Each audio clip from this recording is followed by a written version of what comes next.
Olá, meus irmãos. Eu sou Thelma, do Grupo Espírita Francisco de Assis, e aqui estou compartilhando com vocês esse momento de reflexão e esses momentos que as casas espíritas estão adotando para o encontro têm sido de real importância para todos nós.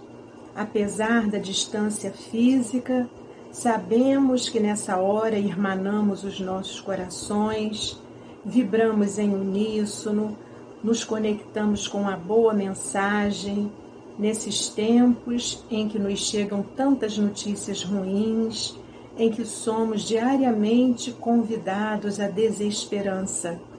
Então, que possamos todos ter um encontro de paz, que possamos todos valorizar a mensagem que nos chega, refletindo sobre ela e extraindo dela aquilo de que necessitamos para a nossa caminhada. Nós trouxemos para esse encontro o tema empatia e compaixão.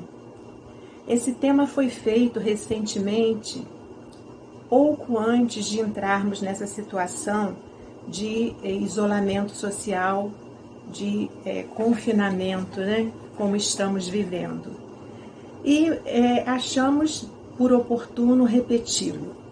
E quando estávamos, à época, alinhavando as ideias para que pudéssemos construir a nossa mensagem, duas situações nos chegaram, uma delas vivida, né, da qual participamos, que tinham muita relação com tudo aquilo que iríamos dizer. Em determinado momento nos encontrávamos na nossa casa, ao final da reunião, quando um companheiro querido daquela tarefa abriu o coração com o grupo menor que estava, compartilhando uma situação que acabara de passar pouco antes de se dirigir à casa espírita.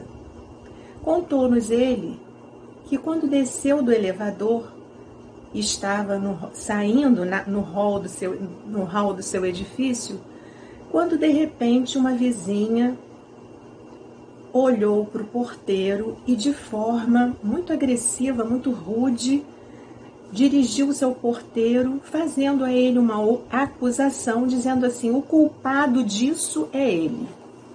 E ele levou um choque, primeiro porque não se via naquela situação, naquele momento, culpado de nada, não entendia porquê daquela acusação naquele momento. E aí, de uma forma gentil, como lhe é peculiar, perguntou a essa companheira: mas, minha amiga, de que você está me acusando? Eu sou culpado de quê, afinal de contas? Passado o choque do primeiro instante. Foi então quando ela acusou-o verbalmente de ser culpado pelos moradores de rua que estavam ali dispostos na marquise de uma instituição bancária próxima à sua residência, enfeiando aquela paisagem e ameaçando e causando medo a todos quantos passavam ali. Então, e por que ele era culpado disso na visão dessa irmã? Porque ele realizava um trabalho que a Casa Espírita faz de atender aos irmãos que estão em situação de rua, oferecendo o alimento, mas também oferecendo a palavra, a boa mensagem, como a gente sabe que acontece.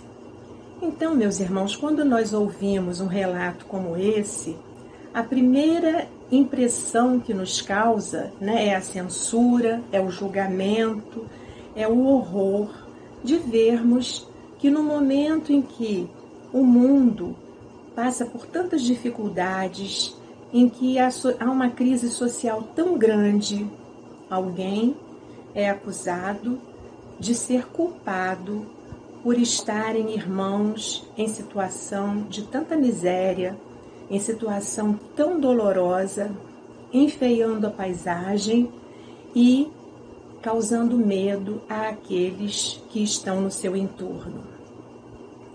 Uma outra situação que chegou 2 dias depois, e essa nós vivemos, né, particularmente, nós presenciamos, foi uma situação também igualmente surreal.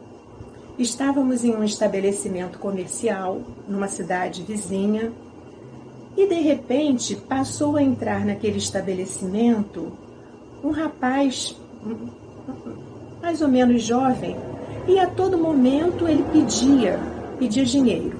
Pedia dinheiro e saía pela outra porta e tornava a entrar e pedia dinheiro. E aquilo começou a causar um certo constrangimento, mas em princípio parecia que ele era até mentalmente perturbado. E dentro dessa loja havia um motorista de táxi, né, cujo ponto era em frente ao estabelecimento, e uma funcionária da loja muito religiosa, que ocupava inclusive um cargo na sua instituição. E aí começaram a conversar sobre a inconveniência daquele rapaz e em determinado momento um deles falou assim, ele é um ladrãozinho, ele é conhecido lá onde mora, ele é um ladrãozinho. E aí esse motorista falou, nada que a gente amarrando num poste não resolva. E para minha surpresa, complementou essa irmãzinha religiosa que ocupa um cargo na sua instituição, mas desde que seja num dia de sol bem forte. Esses dois relatos, né, revelam para nós o quanto ainda precisamos trabalhar essa habilidade da empatia, o quanto precisamos fazer com que a religião que professamos tenha sentido em nossas vidas e aquilo que nela aprendemos se traduza em atos do dia a dia. Porque fato é, meus irmãos, que tanto a irmã que abordou esse companheiro, acusando-o de ser responsável pelos moradores de rua que tanto a incomodavam, quanto essa outra irmã que achou que o corretivo de estar alguém amarrado num poste, apanhando, não era suficiente, que precisava se acrescentar a essa tortura o dia de sol bem quente, tanto uma quanto outra provavelmente sejam religiosas e provavelmente sejam cristãs. Então, é importante que a gente reflita o que estamos nós fazendo daquilo que aprendemos com a religião que professamos. Curiosamente, fomos ao mestre Google e descobrimos que 33% da população da Terra é cristã. Qual foi a mensagem que o Cristo nos deixou? Estamos agindo de conformidade com tudo aquilo que a mensagem cristã nos apresenta? O que estamos nós, cristãos ou religiosos de outros matizes, que igualmente temos contato com a boa mensagem, porque sabemos que todas as religiões têm como objetivo tornar melhor o homem, o que estamos nós fazendo desse conhecimento que nos chega, de tudo isso que aprendemos, se ainda vivemos em desacordo com tudo que dizemos saber? Quando nós paramos, para pensar sobre isso, e o primeiro sentimento que nos invadiu foi o sentimento de tristeza, em razão de estarmos vendo essa contradição permanente em que nos encontramos, lembramos também do capítulo 3 do Evangelho segundo o Espiritismo, que apresenta esse nosso lindo planeta azul como um planeta de provas e expiações. E se é um planeta de provas e expiações, os espíritos que nele habitam são espíritos imperfeitos. E aí, fomos lá ao Livro dos Espíritos, na parte primeira, no item Escala Espírita, e fomos visitar, o que nos diziam os espíritos, os que nos trouxeram os espíritos, acerca das características desses espíritos imperfeitos. Então, espíritos imperfeitos, que somos todos nós, segundo a escala espírita, no item 101, nas características gerais, são aqueles em que a predominância da matéria sobre o espírito é que é a tônica, que ainda tem propensão para o mal. São espíritos em que a ignorância, o orgulho, o egoísmo e todas as paixões que lhes são consequentes estão ainda presentes na sua intimidade. E são espíritos que têm intuição de Deus, mas não o compreendem. Então essa é ainda a nossa realidade espiritual. E porque essa é ainda a nossa realidade espiritual, porque ainda não conseguimos viver de conformidade com aquilo que já conhecemos, é que é preciso que muitas vezes a irmã dor nos visite e que sejamos abalados de alguma forma a fim de reformularmos conceitos, de demolirmos ideias, posições que se encontram cristalizadas há tanto tempo dentro de nós. E aí somos surpreendidos, sim, por uma pandemia que vem, falando numa linguagem popular, nos sacudir, nos abalar, nos colocar a todos como alvos de um vírus ainda desconhecidos e que pode a qualquer momento ceifar a nossa vida, levar um familiar, causar em nós enorme tristeza e muitos problemas. Seria a pandemia um castigo de Deus? A doutrina espírita já nos mostra que Deus é misericordioso e bom e que jamais mandaria para os seus filhos algo a título de castigo. Mas entendemos também, meus irmãos, que somos espíritos imperfeitos, destinados à luz, à perfeição. E que, se de alguma forma recalcitramos no erro, é preciso que a pedagogia divina se faça presente em nossas vidas e nos coloque diante de situações que venham a promover em nós as reflexões, o autoexame que é necessário para que nós avancemos. Então estamos nesse momento privados do contato com os nossos entes queridos, estamos privados do contato com a nossa casa religiosa e estamos, sobretudo, fazendo esse mergulho interior, íntimo, buscando saber quem realmente somos.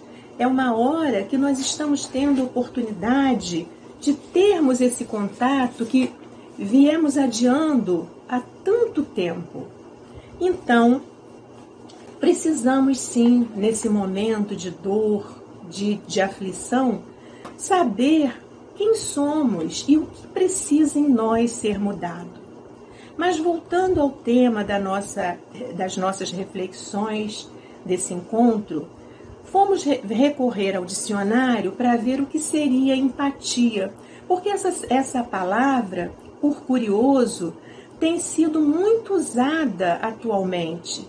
É uma palavra que tem se desgastado até tamanho o uso que nós temos, tamanho o uso que temos usado. Então diz-nos lá o dicionário que a empatia é a capacidade de se identificar com outra pessoa, de sentir o que ela sente, de querer o que ela quer, de aprender do modo como ela aprende e etc.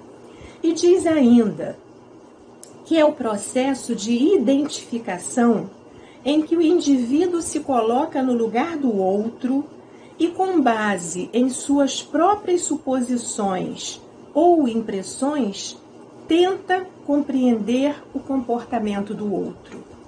Então, a empatia é essa habilidade, é essa virtude, se podemos chamá-la assim, de nos colocarmos no lugar do outro e tentar sentir e compreender o comportamento do outro.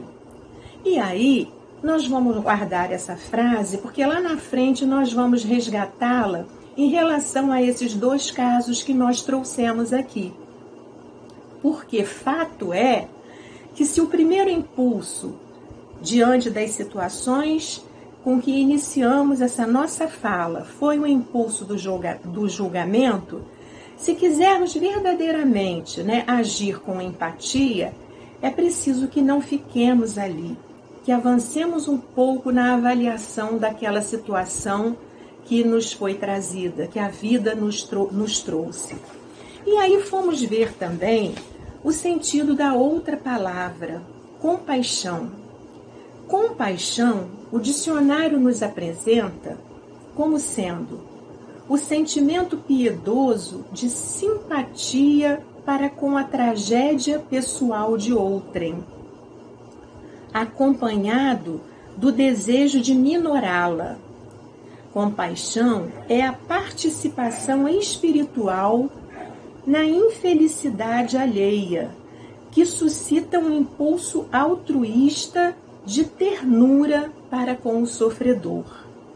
Então, percebemos com o conceito que o dicionário nos traz, que se a empatia nos leva a esse processo de identificação com a dor, com a dificuldade do outro, a compaixão é um sentimento, é algo que nos mobiliza a fazer alguma coisa, que nos impulsiona a fazer alguma coisa.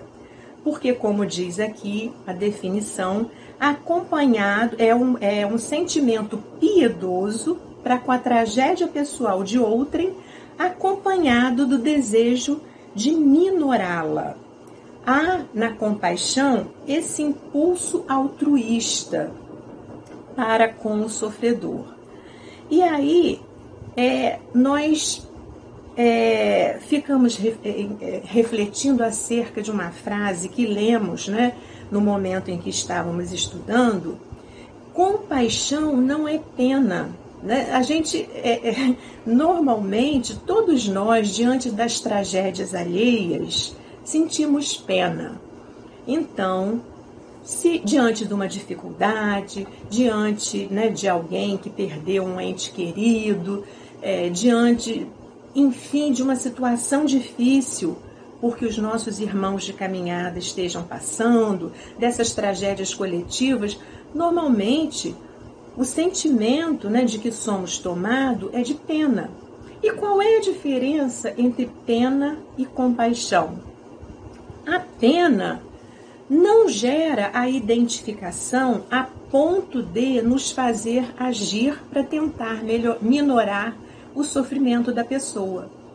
Então, a pena, quando nós sentimos pena, realmente nós nos compadecemos da situação, nos sensibilizamos com ela, mas não conseguimos partir para a ação porque intimamente o sentimento que temos, e isso está até associado ao conceito de pena, que existe no código, nos códigos humanos, intimamente o sentimento que temos é de que se a pessoa está passando por aquilo é porque de alguma forma ela fez por merecer.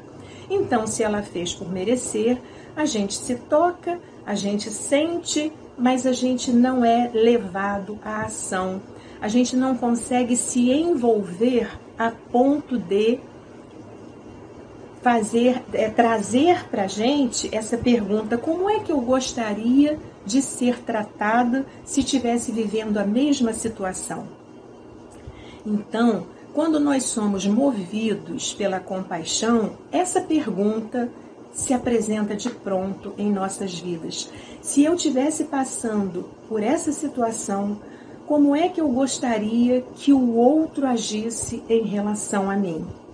Quando nós ficamos no campo apenas da pena, é aquele momento em que a gente diz assim: coitado, que coisa triste, mas que nós deitamos a cabeça no nosso travesseiro e no dia seguinte nós nem nos lembramos mais da infelicidade do outro. Nós fomos ao livro chamado Educação do Sentimento, dos Sentimentos, que é esse livro aqui, provavelmente agora com outra capa, que é do Jason de Camargo, publicado pela Federação Espírita do Rio Grande do Sul. O Jason já foi presidente da Federação Espírita do Rio Grande do Sul, é educador, e ele tem um capítulo em que ele dedica a falar sobre empatia. E ele diz assim: a empatia é a capacidade que conduz o indivíduo de se colocar no lugar do outro, a perceber o que se passa com ele pelas vias da sensibilidade. É sentir o que o outro está sentindo pelos canais não verbais.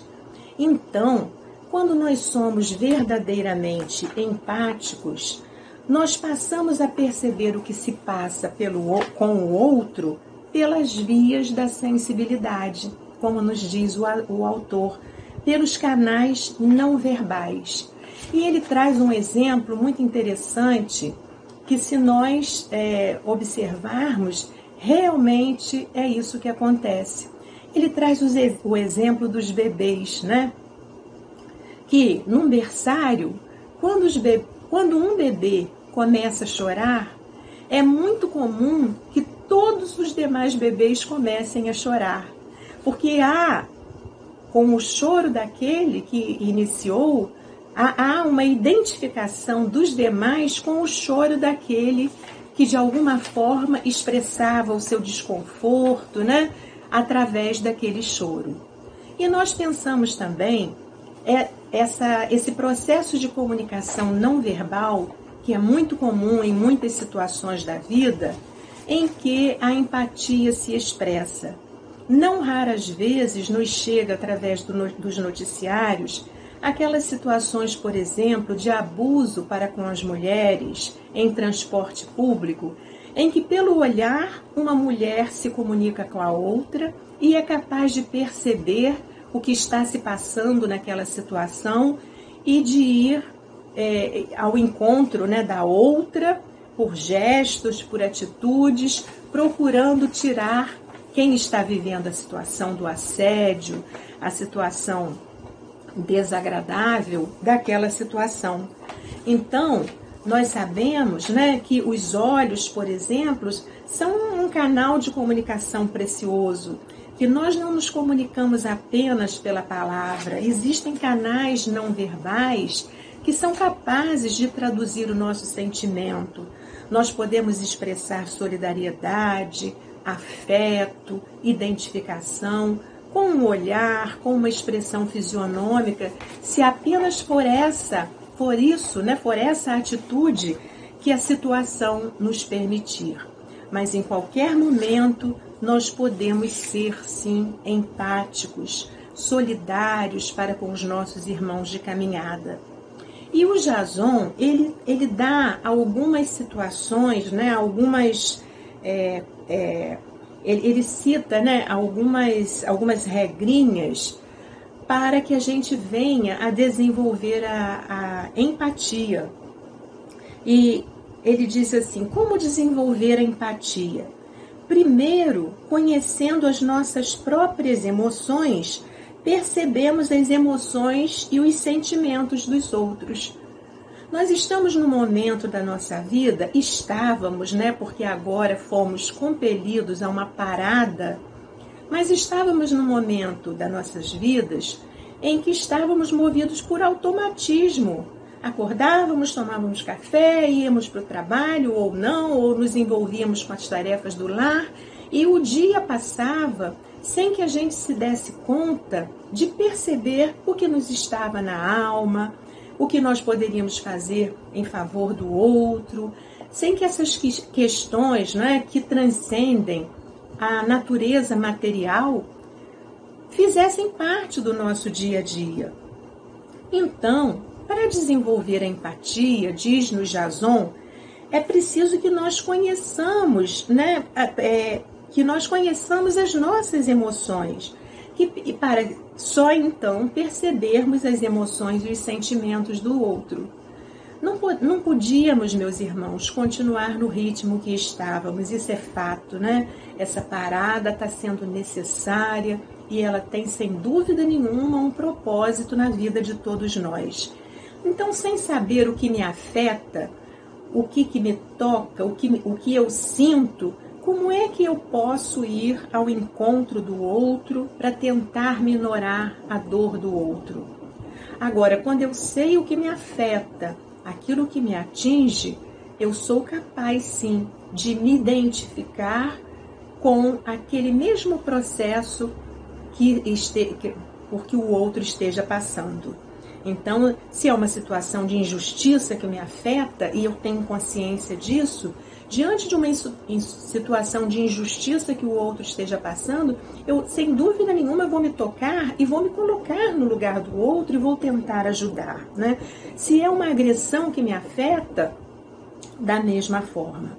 Então, um outro caminho que o Jason nos apresenta para desenvolver a empatia é observar os outros com olhos de bondade, acompanhando seus gestos, sua voz e suas expressões corporais com pensamentos de bondade. Então, observar os outros com olhos de bondade é uma disciplina que a gente precisa ter, né? Porque normalmente nós observamos o outro com olhos de juízes, sempre procurando censurar, ver aquilo que não é bom, realçando aquilo que realmente se faz para o outro ainda uma dificuldade, esquecendo que também nós, né, temos as nossas dificuldades e que precisamos da misericórdia do outro para conosco, porque também carregamos ainda inúmeras mazelas. Eu vi, né, também quando estava preparando esse estudo, uma situação que me tocou muito, né, que existem coisas muito boas acontecendo aí pelo mundo. Pena que são divulgadas apenas as mazelas, né, as dificuldades. Mas há uma ONG, me parece, chamada De Volta ao Lar. E essa ONG, ela vai ao encontro daqueles migrantes que vieram, por exemplo, para a cidade grande e que não tiveram sucesso nessa empreitada, em que não conseguiram emprego e que por conta disso passaram a viver em situação de rua. E essa ONG começa então a promover a volta dessa pessoa para a sua cidade de origem, para a sua casa.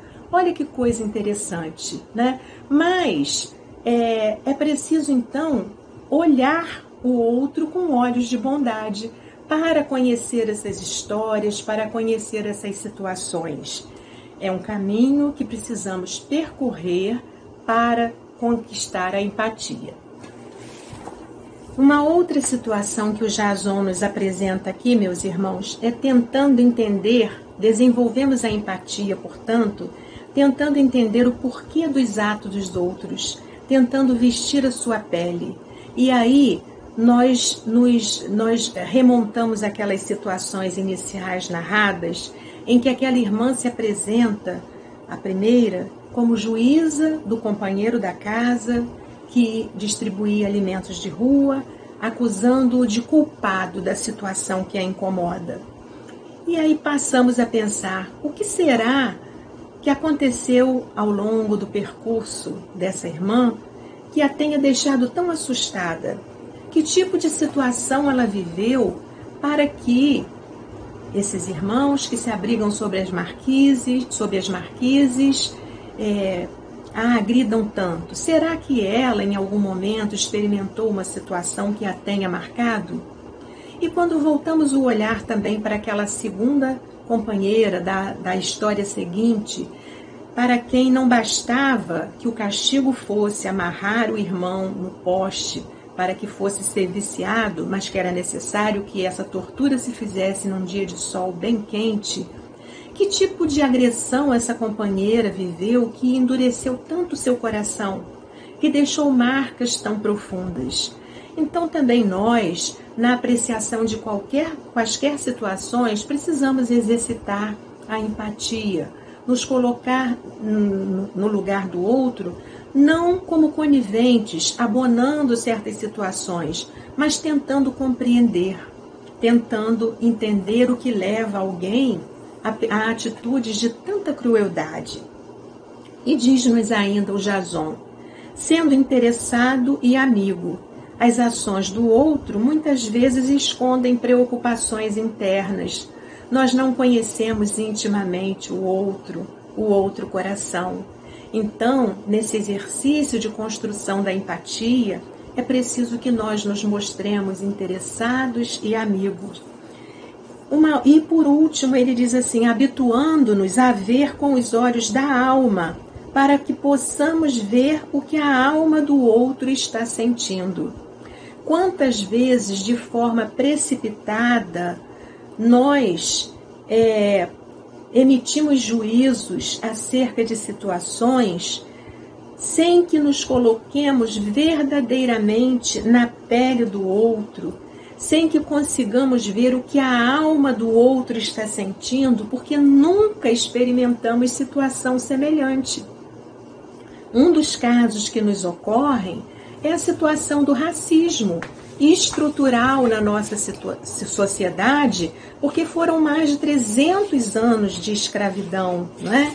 Então, quantas vezes atitudes racistas que tanto nos chocam são colocadas na conta do mimimi?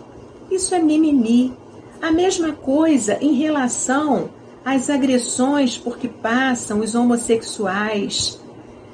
Quantas vezes, né, essas agressões são minimizadas por nós conseguimos arranjar desculpas, né, justificando as ações terríveis, como, mas também ele estava de mãos dadas, isso era desnecessário. Então, como nós não conseguimos sentir o que a alma do outro está sentindo, nós nos percebemos muitas vezes emitindo juízos muito equivocados e que em nada revelam da nossa parte a empatia e a compaixão.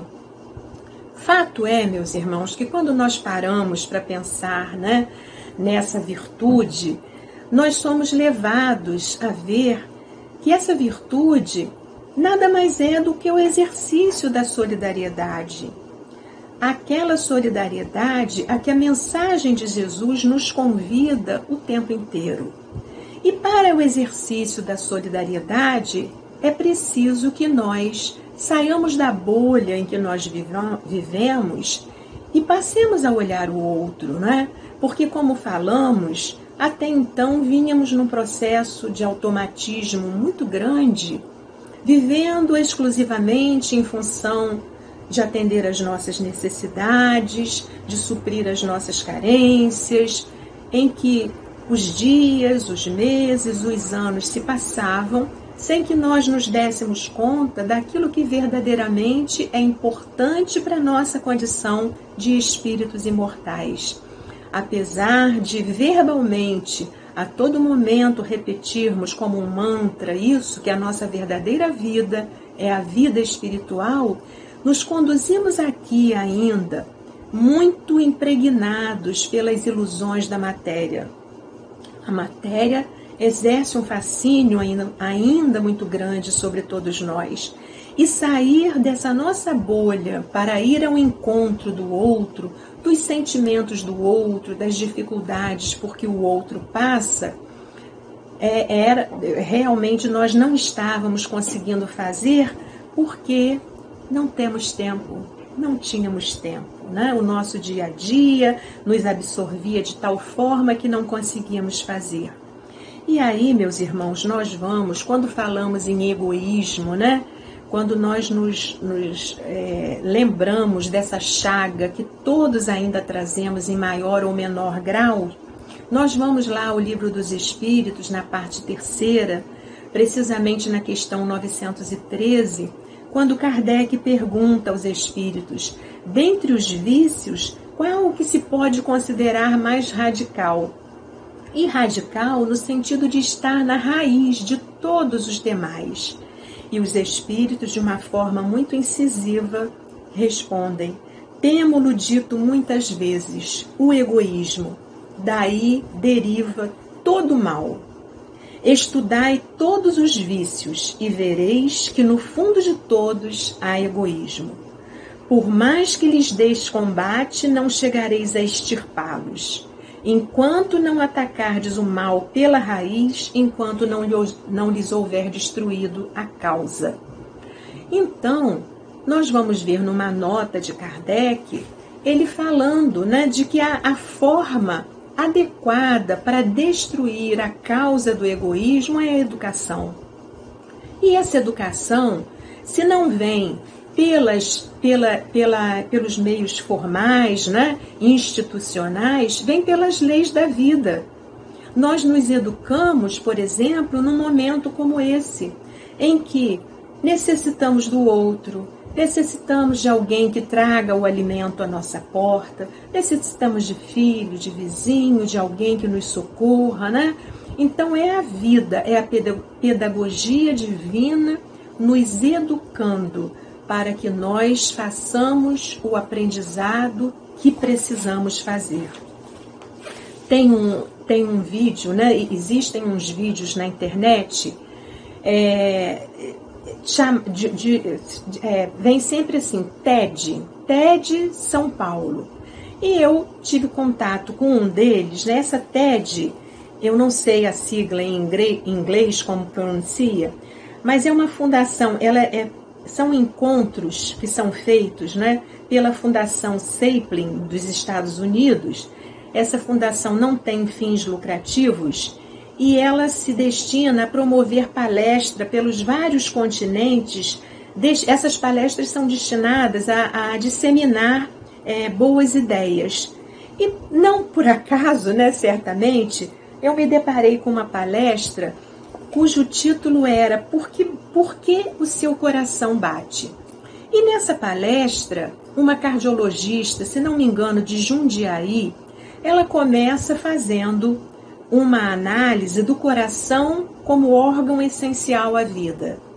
E ela vai fazendo a conta de que o nosso coração bate tantas vezes por minuto, tantas vezes por hora, tantas vezes por dia.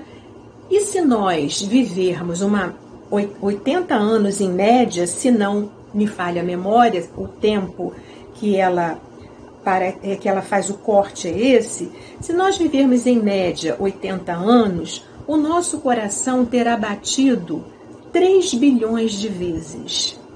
E aí ela parte, né, dessa análise do coração como órgão vital e desse bombeamento que ele faz, né, que é tão necessário à manutenção da vida, para a análise do coração como esse órgão símbolo também de sentimento, como esse órgão, né, que representa para nós a casa do sentimento.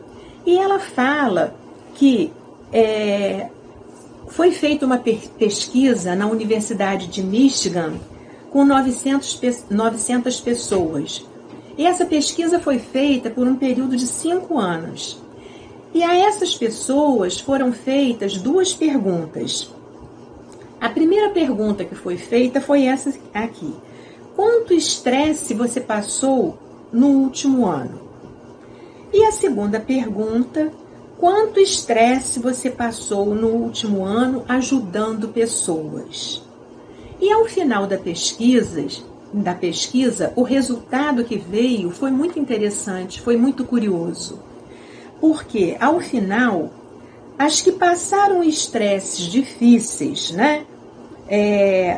As que passaram estresses difíceis, 30% a mais tiveram risco de morte. Mas as que passaram estresse, o mesmo tipo de estresse da mesma natureza, mas que se dedicaram à prática do bem, que de alguma forma conseguiram sair de si para olhar o outro, para ir ao encontro do outro, 0% teve risco de morte. Não é que não tenha morrido, que tenha morrido ou não tenha morrido, mas foram submetidos a risco de morte. E ela cita uma outra pesquisa feita numa outra universidade, não lembro bem se foi Stanford, em que fizeram a mesma pesquisa, mas para verificar marcadores inflamatórios. Então pegaram aquelas pessoas que tinham um amor à vida muito grande, mas cujo amor à vida se expressava apenas pela conquista do prazer, dos momentos felizes, né? Esse amor à vida se expressava apenas dessa forma hedonista. E outras pessoas que também diziam amar muito a vida, também externavam esse sentimento de amor à vida, eram alegres, mas que tinham também o outro como foco. E nesse segundo grupo se confirmou que os marcadores, de infecção estavam muito abaixo do que aquelas que viam na vida apenas uma fonte de prazer. Então, meus irmãos, através dessa pesquisa, que foi trazida por essa cardiologista chamada Luciana Fornari, através dessa pesquisa, nós podemos ver a ciência comprovando o quanto se conquista saúde através da prática do bem. Não por acaso a gente lembra nesse momento do nosso querido Chico Xavier, que tinha problemas de saúde terríveis, seríssimos, desde muito cedo, e que foi longevo, que viveu mais de 90 anos, a despeito de todas aquelas situações por que passava, tendo esse olhar caridoso, atendendo o outro, socorrendo o outro. Provavelmente que se a sua vida não fosse tão fértil, tão produtiva, ele não teria vivido tanto tempo. E aí nós vamos lá a uma mensagem do Evangelho que tem uma frase que para nós é muito impactante. No capítulo 13 do Evangelho, no item 17, precisamente, nós temos uma mensagem que se intitula A Piedade. A Piedade. Essa mensagem é ditada pelo Espírito Miguel em Bordeaux, 1862. O capítulo 13 é aquele que se intitula Não saiba a vossa mão esquerda o que faz a direita.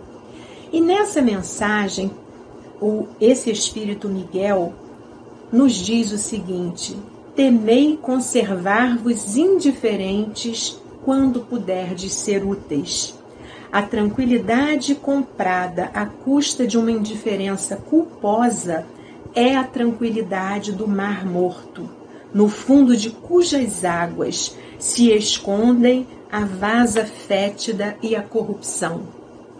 Então, meus irmãos, essa frase, todas as vezes que nós a relemos, ela nos causa profundo impacto, porque em tom imperativo, o Espírito vem nos chamar a atenção para essa indiferença em que muitas vezes essa indiferença que muitas vezes nós alimentamos. E todos nós, é fato, podemos ser úteis, Não há aquele que de alguma forma não possa auxiliar os irmãos de caminhada. Então o Espírito vem nos dizer que essa indiferença, essa tranquilidade, essa tranquilidade comprada à custa de uma indiferença culposa é a tranquilidade do mar morto, no fundo de cujas águas se escondem a vasa fétida e a corrupção, Então que nós possamos fazer essa análise, até que ponto nós estamos sensíveis à dor do outro. Até que ponto nós encontramos todos os meios para justificar a nossa inércia. E aí nós vamos lá à questão 643 de O Livro dos Espíritos, na parte terceira da lei divina ou natural, quando Kardec pergunta aos espíritos: Haverá quem, pela sua posição, não tenha possibilidade de fazer o bem? E os espíritos a ele responderam que não há ninguém, né? Não há ninguém, não há quem não possa fazer o bem. Somente o egoísta nunca encontra ensejo de o praticar. Basta que se esteja em relações com outros homens para que se tenha ocasião de fazer o bem. E não há dia na existência, da existência que não ofereça a quem não se ache cego pelo egoísmo oportunidade de praticá-lo. Porque fazer o bem não consiste para o homem apenas em ser caridoso, mas em ser útil na medida do possível, todas as vezes que o seu concurso venha a ser necessário. E nós podemos, nesse momento por que passamos, achar que porque estamos confinados dentro de casa, estamos impossibilitados de fazer o bem. Então, não há situação alguma que justifique essa inércia diante do bem.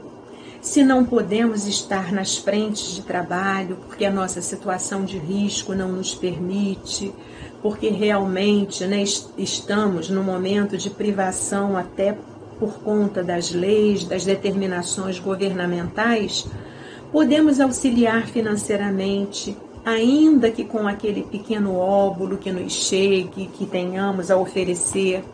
Podemos vibrar muito por aqueles que estão nas frentes de trabalho, arriscando as suas vidas para que sejamos atendidos em nossas necessidades, cuidando da saúde.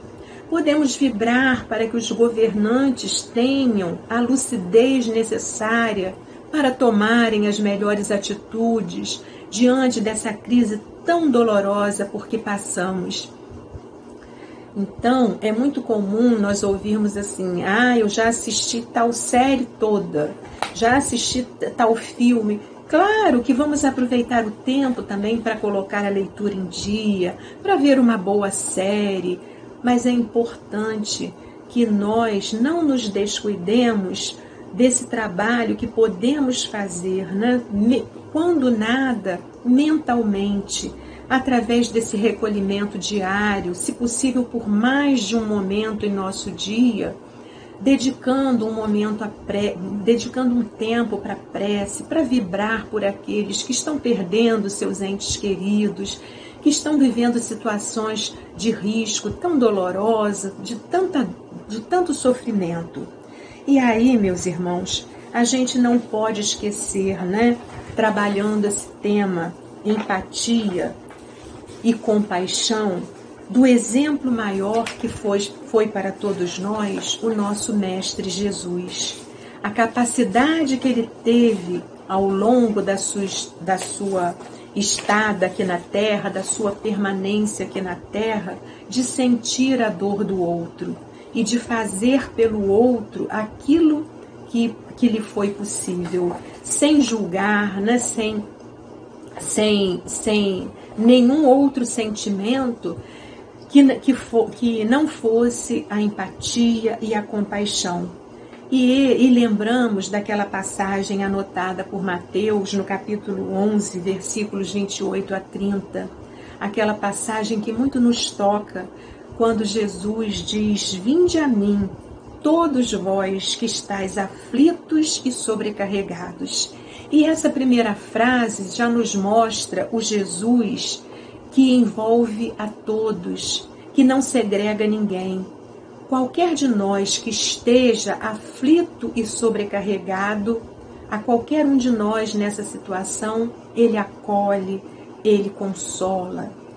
E ele diz ainda: "Vinde a mim, todos vós que estáis aflitos e sobrecarregados, que eu vos aliviarei. Tomai sobre vós o meu jugo, e aprendei comigo, que sou brando e humilde de coração, e achareis repouso para vossas almas, pois o meu jugo é leve e o meu fardo é suave." Que nós possamos, meus irmãos, agir, segundo os ensinamentos que recebemos do nosso Mestre Jesus, que acolheu a adúltera sem emitir nenhum julgamento, sem ser conivente com o erro, mas sem emitir julgamentos, que levou a esperança de uma vida nova através da água da vida à samaritana, que não julgou Judas, aquele que o tinha entregue para o sacrifício, que possamos nos lembrar do Mestre nesses momentos e exercitar essa empatia que ele tanto nos testemunhou, que ele tanto exemplificou. Vamos então fazer a nossa prece de encerramento, agradecendo ao Pai a oportunidade que nos foi dada desse encontro. Pai amado, Jesus, mestre e amigo de todas as horas, somos gratos por aqui estarmos nesse encontro envolvidos nas suaves vibrações de paz. Que possamos, Senhor, dele ter extraído as melhores lições para as nossas almas. Que a dor do outro seja capaz de nos tocar, mas que não fiquemos apenas, Senhor, no nível do sentimento, que esse sentimento de alguma forma se traduza em ação do bem. Obrigada pela tua mensagem que é tão libertadora para todos nós, que é farol seguro para nos conduzirmos na vida. Obrigada pela doutrina espírita que nos aclara, que possamos nestes dias difíceis ter presente essa mensagem em nossas mentes e a cada despertar renovarmos o compromisso de pô-la em prática. Que assim seja.